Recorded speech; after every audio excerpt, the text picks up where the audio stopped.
Piso mo, palaguin mo. Hello! Welcome to Pisabilities, ang inyong gabay sa buhay pinansyal. I'm your host, Francisco Colayco. Kung hangad natin ang pag-asenso sa buhay, kailangan po nating pagtuunan ng pansin ang pagkakaroon ng malinaw na financial target o goal base sa bawat antas ng buhay natin.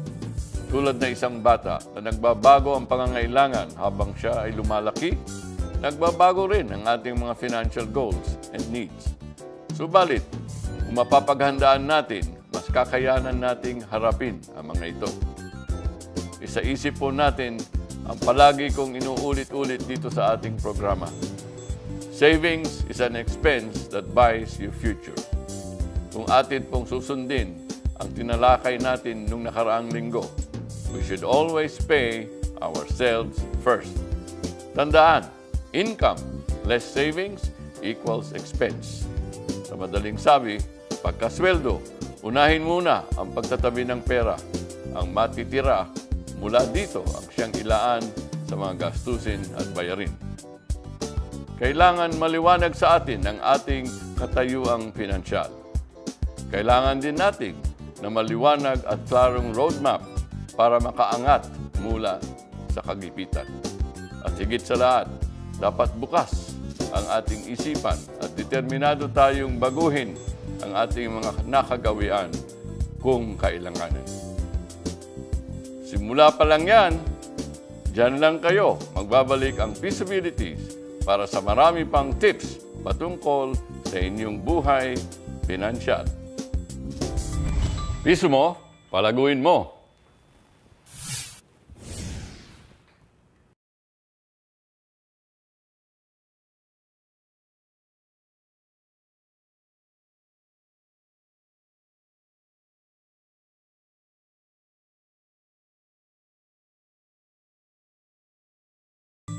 Piso mo, palaguin mo. Nagbabalik po ang Pisabilities. Mapalad po tayo ngayon at makakasama natin si Miss Nelly Tolentino. 3 years to siya sa Hong Kong with 5 children, single mom. Nelly, kamusta at welcome to Pisabilities. Alam mo, lalo na kayo mga nanonood, ang topic natin ngayon is defining financial targets, goals. Alamin natin sa kanya kung paano o bakit siyang ngayon ay nagpupulsiging mag-set ng target ng buhay. Nelly, can you share with us your personal financial experience muna? Ako po kasi nung panahon na nandito ako sa Pilipinas, ang dami kong experience. Nagtitinda ako ng manok, isda sa palengke. Dahil sa kahirapan ng buhay, maaga akong nagkaroon ng pamilya. So, hindi ko sinayang ang aking panahon. Talagang araw-araw, naghahanap buhay talaga ako. Madaling araw pa lang, gumigising nga, nagbabalahibo ng manok hanggang sa titinda. Halos kumikita ako noon ng 1,000 hanggang 5,000 per day. Nag-umpisa lang ako sa pagtitinda ng manok ng woodcal na reject na ang puhunan ko lang noon is 15 at 20 lang. Isang piraso. So, nag-umpisa ako sa 5 manok, 10. Naging 500, naging 1,000. Kaya kumikita ako ng 1,000 hanggang 5,000 sa manok lang isang buwan. Pag kumikita ka, marami kang kaibigan, marami kang kamag-anak na kailangan mong tulungan. Lahat sila natulungan ko. Nakapagpundar ako. Napalaki ko yung mga anak ko ng maayos, gamot, diaper, lahat. Nakabili ko ng 2 sasakyan. Naipagawa ko yung bahay namin, naipa-renovate ko. Siguro mga 600,000 kasama na yung mga kasangkapan ko. And then hanggang sa dumating ang pagsubok, dahil sa kakatulong, malakas ang kita, malakas ang gastos. Hanggang sa unti-unti, natuto kong mangutang ng 5-6. Bakit ka nangungutang kung malakas ang kita mo? Yun na nga po eh. Dahil sa pagtulong sa pamilya, kung minsan hanggang sa gulong na lang ng kotse, ng sasakyan, sa akin pa Umuutang ka para ibigay sa iba? O pang... Kung minsan po kasi, malakas ang kita, di natuto kung minsan mahina. Pagka maraming order, mangungutang ka. Okay. Working capital. Yes, working capital. Hanggang sa nakasanayan ko, nakakautang dahil malakas naman akong kumita, hindi ko na namamalayan na doon na pala ako unti-unti. Nangungutang ako ng 5-6 eh. Yung 500 mo, 600 ang balik eh. Tapos may mga short time pa yan kung minsan, lalo na pagka may okasyon. Siyempre, ang negosyo dito sa atin, kung minsan, gaya-gaya. Hanggang sa malakas ang kumita, marami na rin nagtinda, marami na rin gumaya. Hanggang sa yung mga yung pamilya ng tatay ko, kinuha ko na rin, tinulungan ko na rin. Tapos may mga kapatid ako mga nagkasakit na ipinagamot ko. Sa madaling salita, malaki ang tinustos mo sa mga pangailangan ng kamag-anak mo. Anong habang panahon yan, at ano ang naging suma total yan? Na-zero ka ba? Na-zero ako. Okay. Bakit ka napunta sa Hong Kong? Kumbaga, na-down na ako, na-down ang negosyo ko, na wala nang sa akin, yung mga tinulungan ko, wala man lang nag-alok sa akin. So hanggang sa doon ko napag-aralan na kailangan pala 50-50 ang gawin mong pagtulong. Tulungan mo ang sarili mo bago ka tumulong sa iba. Ano ang suma total ng up and down mo niyan? Kumita ka ng malaking pera, na-zero ka, nagpunta ka sa Hong Kong. Sa ngayon, 3 years ka doon sa Hong Kong, nagtatrabaho. Ano ang lessons mo natutunan dyan? Meron ba pagbabago sa style mo noon, sa style mo ngayon? Napakalaki. Ang katwiran ko noon, aanin mo ang pera kung patay ka na. Kaya ka naghahanap buhay kasi para gastusin mo ang pera. Nung masiro ako nung panahon na wala nang magbigay sa akin na kahit pamasahe man lang, doon ko naisip na kailangan mo palagang paghandaan ang future mo. Sa Hong Kong, dito ako natuto lahat din. Dito, hindi masarap mag-abroad. Hindi masarap mag-abroad dahil sa Hong Kong kung sweldo mo lang ang aasahan mo at hindi ka magtitipid, alang mangyayari. Naranasan ko sa Hong Kong din ang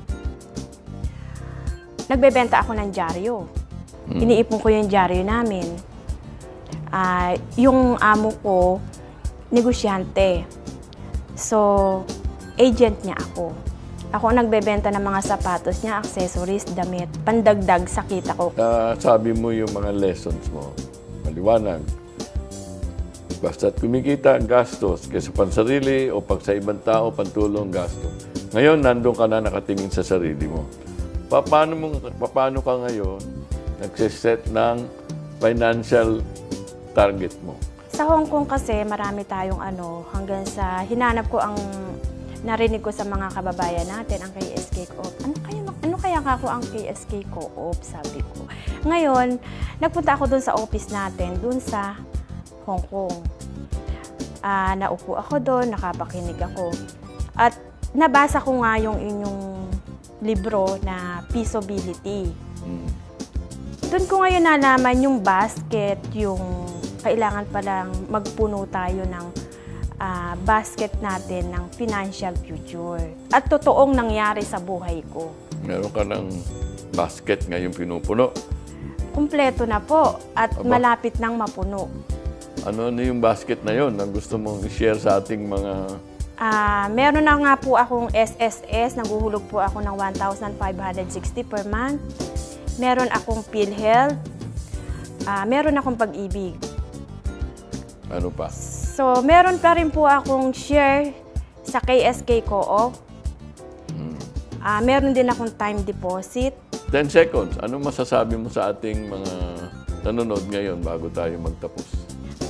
Ang masasabi ko po, habang may panahon pa kayo, magtabi kayo kahit magkano lang. Kahit piso, 2 piso sa isang araw. Kumbaga yung mga luho natin bawasan. At yung sa paunti-unti pala na pagtatabi natin, malalaman na natin na marami na rin pala yun. At saka hindi biro. na pagka yung panahon na hihina pala tayo, saan ka kukuha ng ibabayad mo sa kuryente, tubig, pagkain araw-araw. Hindi tayo mabubuhay na ngayon lang, hindi natin alam kung hanggang kailan. Sayang, kulang ang panahon natin, Nelly, dahil yan ang ating pakay ngayon sa ating episode na to, paano magplano. Maraming salamat sa iyong pagdalo dito sa aming imbitasyon. Sana yung sharing mo sa ating audience makatulong sa kanila. Magbago rin ang kanilang style na puro gastos, puro utang. Thank you very much, Nelly, for pagpaundak mo sa amin dito. Let's pause for a short break. Tutok lang for more of Pisabilities. Walang bibitiw. Piso mo, palaguin mo.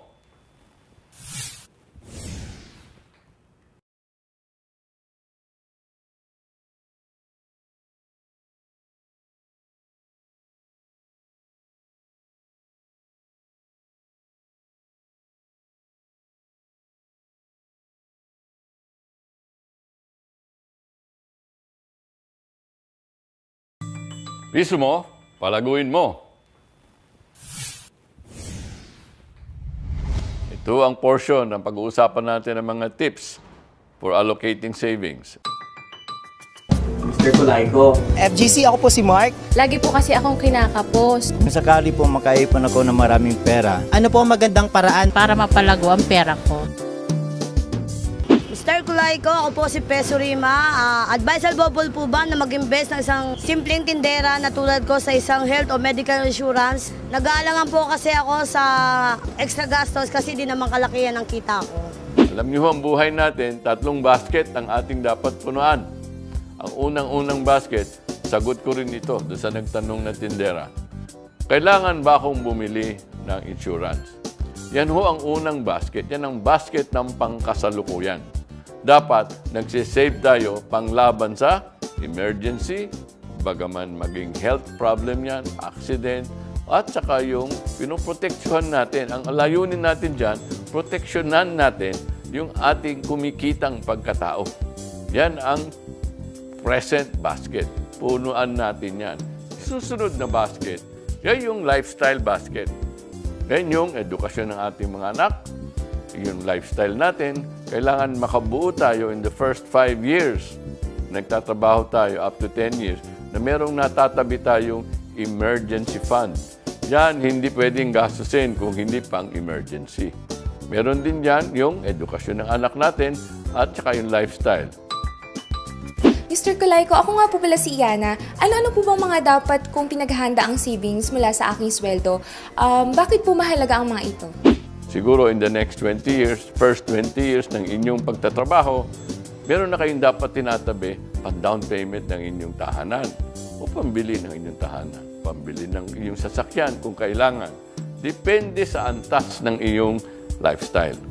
And then 30, 40 years, yan ang ating retirement. Mr. Kulaico, ako po si Marlene Lieno. 6 years na po ako nakapagtrabaho after graduation. Maayos naman ang aking pinagkakakitaan, ngunit hindi po ako makapag-ipon. Paano po ako magkakaroon ng financial target o goal based sa aking pinagkakakitaan? Isa ho ang importanteng gusto kong i-share sa inyo. Hindi kailangan malaki ang tinatabi kung mahaba pa ang panahon na nalalabi sa inyo. Gaya ng isang biyahe, kung malayo ang iyong pupuntahang destinasyon, madami kang tinitigilan na terminal. Ganon din pagpalago ng pera. Kung mahaba pa ang panahon mo, bagong graduate ka, o young professional ka pa, meron ka pag 30, 40 years pagpalago. Hanggang mahaba ang panahon mo, hindi kailangan tumakbong mabilis. Hindi mo rin kailangan maglagak ng malaking amount. Kaya pwedeng 30 pesos a day, 10 pesos a day, 1,000 a month, whatever. Basta't mas mahaba ang panahon, mas kaunti ang kailangan itabi.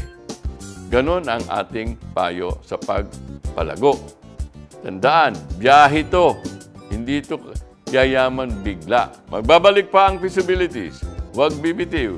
Tutok lang. Piso mo, palaguin mo.